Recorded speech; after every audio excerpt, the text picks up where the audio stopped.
সপ্তম বাংলাদেশি হিসেবে এভারেস্ট জয় ইকরামুলের। দেশে স্টারলিংকের যাত্রা শুরু। হত্যাচেষ্টা মামলায় জামিন পেলেন নুসরাত ফারিয়া। নগদ থেকে জমা ও উত্তোলন ছাড়া অন্য সেবা বন্ধ।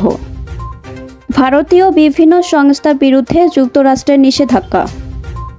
মেসির ডাকে যুক্তরাষ্ট্রে যাচ্ছেন দি মারিয়া। আসসালামু আলাইকুম। বার্ড নিউজ 24-এ আপনাদের সবাইকে আমন্ত্রণ। সঙ্গে আছি আমি নাইমা আক্তার কেয়া। এতক্ষণ দেখছিলেন শিরোনাম, এখন দেখবেন বিস্তারিত।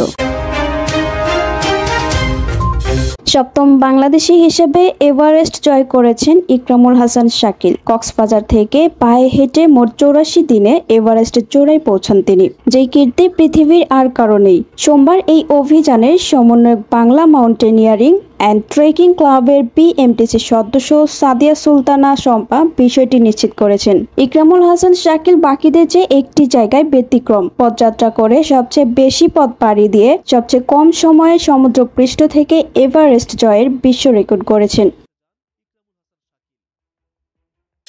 দেশে আনুষ্ঠানিকভাবে যাত্রা শুরু করেছে ইন্টারনেট সেবা প্রদানকারী প্রতিষ্ঠান স্টারলিংক। মঙ্গলবার প্রতিষ্ঠানটির এক্স সাবেক টুইটার হ্যান্ডেলে এই তথ্যটি জানানো হয়।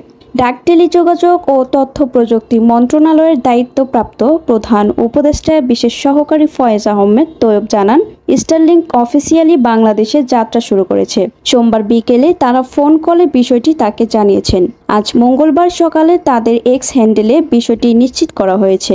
তিনি আরও বলেন, শুরুতে স্টারলিংক দুটি প্যাকেজ নিয়ে এসেছে, স্টারলিংক রেসিডেন্স এবং রেসিডেন্স লাইট। মাসিক খরচ একটি 6,000 টাকা এবং অপরটি 4,200 টাকা। তবে সেটআপ যন্ত্রপাতির জন্য 42,000 টাকা এককালীন খরচ হবে। এখানে কোনো স্পিড বা ডাটা লিমিট নেই। ব্যবহারকারী 300 MBps পর্যন্ত গতির আনলিমিটেড ডেটা ব্যবহার করতে পারবেন। ফয়েজ আহমেদ তৈয়ব বলেন, বাংলাদেশের গ্রাহকরা আজ থেকেই অর্ডার করতে পারবেন। এর মাধ্যমে 90 দিনের মধ্যে যাত্রা শুরুতে প্রধান উপদেষ্টার প্রত্যাশা বাস্তবায়িত হলো। বৈষম্য বিরোধী ছাত্র জনতার আন্দোলনে রাজধানীর ভাটারা থানার হত্যাচেষ্টা মামলায় গ্রেপ্তার আলোচিত মডেল ও নায়িকা নুসরাত ফারিয়ার জামিন মঞ্জুর করেছেন আদালত। মঙ্গলবার সকালে ঢাকার মেট্রোপলিটন ম্যাজিস্ট্রেট মোস্তাফিজুর রহমানের আদালত তার এই জামিন মঞ্জুর করেন। আসামি পক্ষের আইনজীবী ব্যারিস্টার মোহাম্মদ ইফতেখার হোসেন বিষয়টি নিশ্চিত করেন। তিনি বলেন, আমরা আজ অভিনেত্রী নুসরাত ফারিয়ার জামিনের জন্য আবেদন করি। শুনানি শেষে 5,000 টাকা বন্ডে পুলিশ রিপোর্ট দাখিল না করা পর্যন্ত তার জামিন মঞ্জুর করেন আদালত।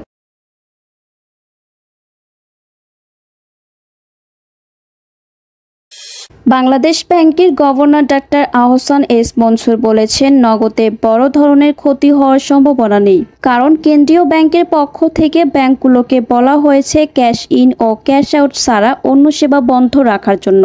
আমাদের দিক থেকে সেফগার্ড নিয়েছি, তবে তারা যেসব অপকর্ম করেছে তা মুছে ফেলতে পারে, এ নিয়ে কিছুটা শঙ্কিত। সোমবার ফরেন সার্ভিস একাডেমিতে এক সংবাদ সম্মেলনে এ কথা বলেন বাংলাদেশ ব্যাংকের গভর্নর ডাক্তার আহসান এস মনসুর। এ সময় উপস্থিত ছিলেন বাংলাদেশ ফাইন্যান্সিয়াল ইন্টেলিজেন্স ইউনিটের BFIIU প্রধান এ সময় উপস্থিত ছিলেন বাংলাদেশ ফাইন্যান্সিয়াল ইন্টেলিজেন্স ইউনিটের BFIIU প্রধান AFM শাহিনুল ইসলাম ও প্রধান উপদেষ্টার প্রেস সচিব শফিকুল আলম।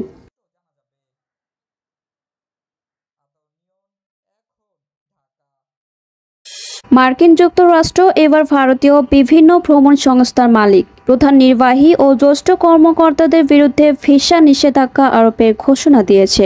ভারতীয় এসব সংস্থা সচেতনভাবে অবৈধ অভিবাসনে সহায়তা করছে বলে অভিযোগ করেছে ওয়াশিংটন। ভারতীয় ভ্রমণ সংস্থার বিরুদ্ধে যুক্তরাষ্ট্রের পররাষ্ট্র দপ্তরের এক বিবৃতিতে সোমবার ভিসা নিষেধাজ্ঞা আরোপের এই ঘোষণা দেওয়া হয়েছে। এতে বলা হয়েছে, ভারতের অবস্থিত যুক্তরাষ্ট্র দূতাবাস ও কনসুলেটগুলোতে কনসুলার অ্যাফেয়ার্স এবং ডিপ্লোম্যাটিক সিকিউরিটি সার্ভিস প্রতিদিনই অবৈধ অভিবাসন, মানব পাচার এবং এর সঙ্গে জড়িতদের শনাক্ত করার জন্য কাজ করে যাচ্ছে।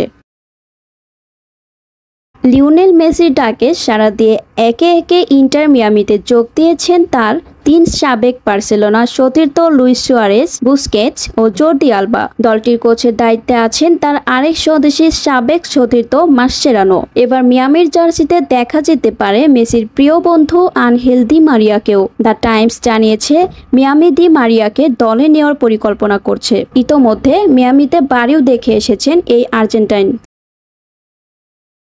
এতক্ষণ আমাদের সাথে থাকার জন্য আপনাদের সবাইকে ধন্যবাদ। পরবর্তী সংবাদ দেখার জন্য আমন্ত্রণ এবং সাবস্ক্রাইব করে বার্ড নিউজের পাশে থাকুন।